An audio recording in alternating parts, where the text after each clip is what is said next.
Like this video if you like Volvo or Xbox. Don't worry, no one will ever know which it is, and almost 20 years ago, Volvo and Microsoft used that same logic to make what is, in my opinion, the coolest piece of video game marketing ever made. See, I grew up in a house where both my parents drove Volvos, because safety. But they had like the cooler Volvos. My dad had a Saffron V70R, which is the big turbo wagon, for a long time, and when they started putting the Yamaha V8s in them, that's all they drive. I know cool is a relative term, but I thought they were cool. So, on top of all the other Volvo stuff I had as a kid, like toys and clothes and hats and posters on my wall, when Microsoft pumped out Volvo Drive for Life only on Xbox, and I experienced it for the first time as a kid at my local dealership while there with my parents, I was positively floored. A short game that can be completed in less than 20 minutes, probably because it was meant to be a dealership kiosk experience while waiting for service. I still find it fun and super interesting. So let's dive in. You start off your Swedish adventure by choosing from 3 different 2005 Volvo models. I would start with the S40. I don't know if that's where you're supposed to start, but that's what I always did. Because this is a marketing tool, every challenge you do showcases some of these cars' new safety and sports features. I always thought it was crazy to attempt to showcase this kind of thing in a video game, especially revisiting this over the years with how physics and games and systems change and improve, but I definitely see what they were trying to go for. The challenges are still easy enough to do without these features if you're even moderately competent. There are 2 parts to the challenges, one part taking place on a test track, and then the second part of the challenge which is more of an in real life scenario. The S40's challenge takes you to Pacific Coast Highway where you have to dodge various obstructions, showcasing the dynamic stability traction control.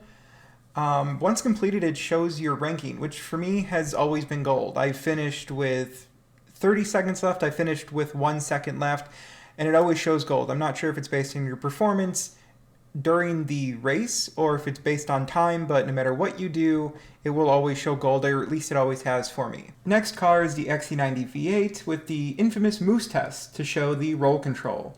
You really just have to drive next to most of them to avoid them, and you can fudge it with the roll control off. And move on to the main challenge, which is driving up an ice and snow-covered mountain to an ice hotel. And just like the S40 challenge, none of it is particularly difficult, you're just avoiding a bunch of obstacles.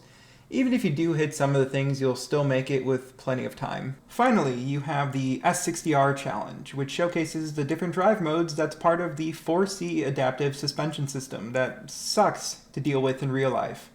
And once again, the challenge is easy enough to beat because you're just racing a slower car to a finish line. The main challenge, the Italian Grand Prix, is a 3-lap race around a fairly basic track, with a couple of fun chicanes thrown in, and is probably my favorite of the 3 challenges.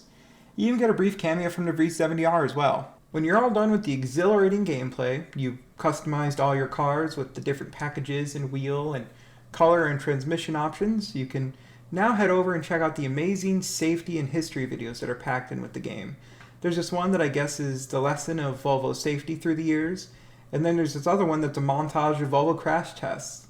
But my personal favorite is this one, that's just a bunch of people on a bus getting talked to about the Volvo XC90. When I was a kid, I didn't care that this game was made to sell cars. I didn't even know what marketing was. I just liked games and I liked Volvos. In fact, I have to wonder if anyone actually took a hold of the Duke while in a Volvo showroom waiting for service on their old 850 and ended up leaving in a brand new S40 or XC90 or S60R. Especially considering the demo of your average Volvo driver probably didn't overlap too much with your typical Xbox user back in 2005. Personally, I as a 10-year-old couldn't afford the cars they were selling, but I am thankful that they at least tried, and this is the result because it's goofy and fun and weird and forever a piece of gaming and marketing and Volvo history. So thanks for watching. Cheers.